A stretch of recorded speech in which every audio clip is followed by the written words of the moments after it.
Hi all. First, I'm just checking in and letting you know that for those of you who uploaded your papers for your discussion posts, I've given each of you a little response after looking at what you posted. There were a fair amount of people that didn't do that this week, so just a reminder, these posts do factor into your overall grade at the end of the semester. I know that we don't have too many more, but do make sure that you do some kind of a post when a post is due.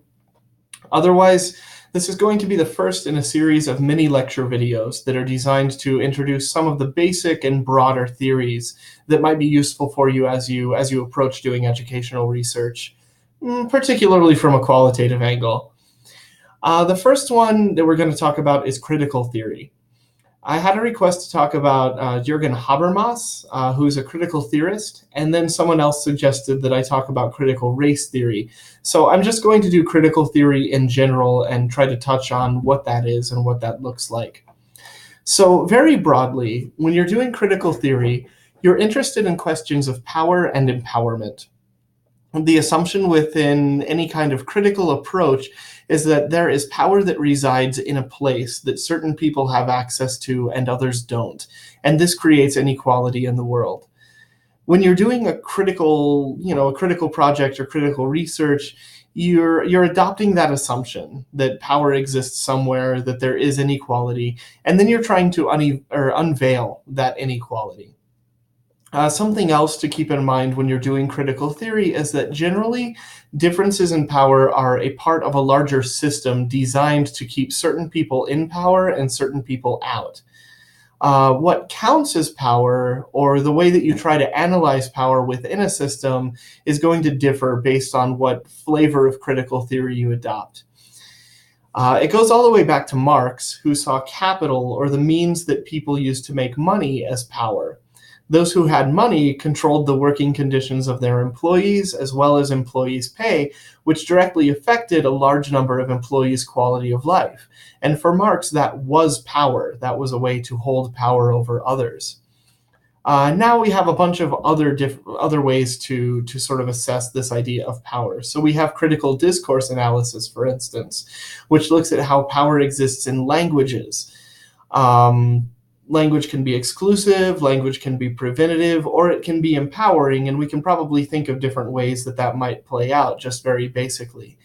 We also have critical race theory, which assumes that race is the most determining factor in power differences.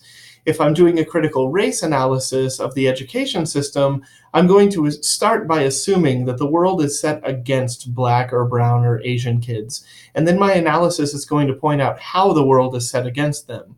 Or alternatively, I might be interested in ways that these students are empowering themselves in a world that is already sort of set against them. But the important part for any critical analysis is to assume that power differences exist and to do something with that assumption. So there are a lot of important critical theorists in education, probably the biggest of which is Paulo Freire. Many of you probably already know his name. He's pretty famous. He was interested in the way that culture was a thing that people could possess, and based on how much they possessed it, they were empowered. This is similar to Pierre Bourdieu, another really famous educational theorist, critical theorist, and many of you might have heard of the idea of cultural capital. That comes from Bourdieu. A few more important critical educational theorists include Henry Giroux and Jean Anyon. They're getting a little bit older now, but they would still be considered relevant at this point. And they're all good people to look at if you ever want to approach doing a sort of critical analysis, or just to kind of learn a little bit more about what critical theory is as you're approaching an educational study, if you want to do critical theory. I should mention that all of this is way too brief. It's just a little kind of outline or summary of critical theory, and we could easily have an entire course on the topic of critical theory.